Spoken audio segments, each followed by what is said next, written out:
So I'm gonna show everyone out there our knife safety rules so that your knife will be perfectly safe the whole time. Just kidding. It's knife safety rules, so we'll be safe the whole time. But it's kind of funny to think of it that way. Any kids who've been in our classes before know all of these rules before they can get out a knife and use it. So rule number one, if you want to use a knife, is ask permission first. Who do you ask? Not just your friend, not just Tiger the cat. You ask an instructor, a mentor. You ask one of the grown-ups or teen helpers. Because we need to know, we want to know who has knives out and where they're going to be. Next step is find your carving stick. So I've got a nice carving stick here. What makes it nice? I don't know, because I like it. Keep your knife closed the whole time you're getting your stick. Then, once you have your stick, you find a spot away from everyone else where you can sit and be stable, and we do something that we call the blood bubble. Ooh, blood bubble. It's supposed to get your attention. That's why we call it that, and it does. A blood bubble is if I can reach out and touch someone, they're too close.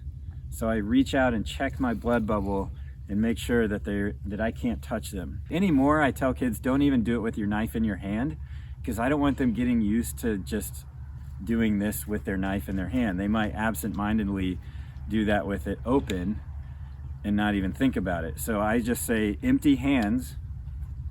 Usually we use non-folding knives because folding knives can give kids a hard time. They're hard to open and close a lot of times safely.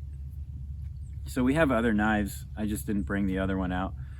And yeah, so when you're opening your knife, you gotta make sure that you know how to do it. Have someone, an adult should show a kid how to do it the first time.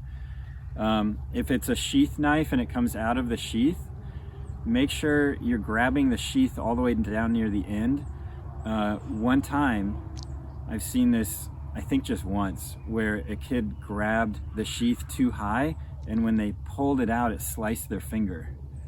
Yeah, gruesome. I tell these stories for a purpose, because it usually makes people cringe, and then I know that you're feeling it in your body and that you're listening, and then you remember it. Then once my knife is out and I'm carving, you don't want to, most people know this trick, this rule. This is like the one rule of knife safety that everybody knows. Don't carve towards yourself. When I was a kid, that was the entirety of knife safety. Is don't carve towards yourself, right? Carve away from your body, this direction. Can I carve like this on my leg?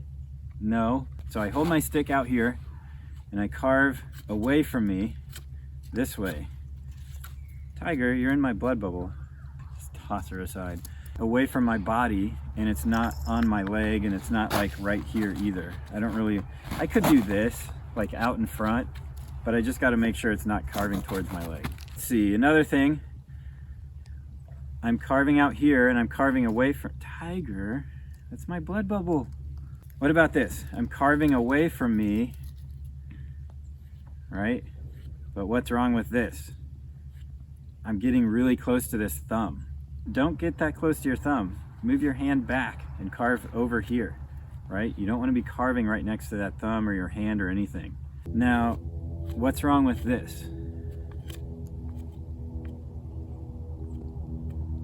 I'm not looking at it. Always keep your eyes on the blade when the blade is moving. If the blade is moving, my eyes are on it. If I want to turn and look somewhere else, I hold it like this. I can just stop and pause and turn to my friend and say, "Hey friend, what's up? How are you doing? What you carving? What kind of wood you got?" "Me too. And then you go back to carving with your eyes on it. When I'm done or I'm pausing, if I'm going to stop for a while, I'm not going to do this. See that? My knife? I'm not going to stick it in a log or stick it in the ground.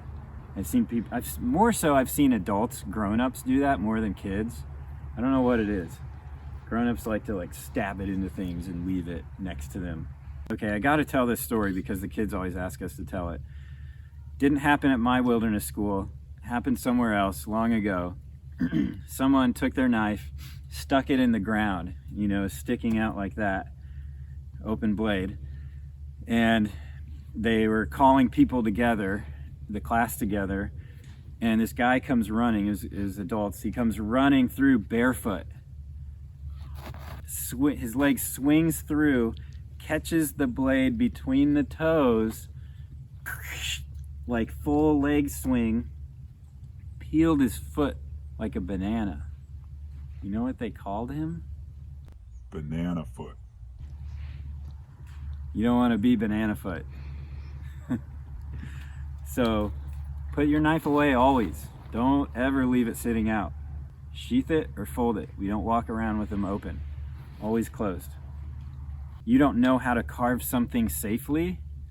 Just ask us and we'll come show you how to do it safely. If there's only that much there, we're never going to turn it and carve this way. Because if that does suddenly cut through, my hand is the only thing that's going to stop it. And you don't want your hand to stop the blade, ever. That's not fun. I've had that happen. Not like that. Long ago, before we had all these rules. Back in my day, when the only rule, as I said before, was just don't carve towards your hand, I still broke that rule. We are entrusting them to be safe. This is something to be taken seriously. And we have designated areas where they can carve, sit and carve kind of near each other. And then we have at least one staff, depending on who all is there, that's watching them. For all of you at home who are watching this, who are parents or teachers or forest school mentors, now you know these rules and you can go over it with the kids and people around you. And we teach adults the same stuff. I just need to teach the cat so she learns. I've been trying to teach her all kinds of things. She doesn't learn too much.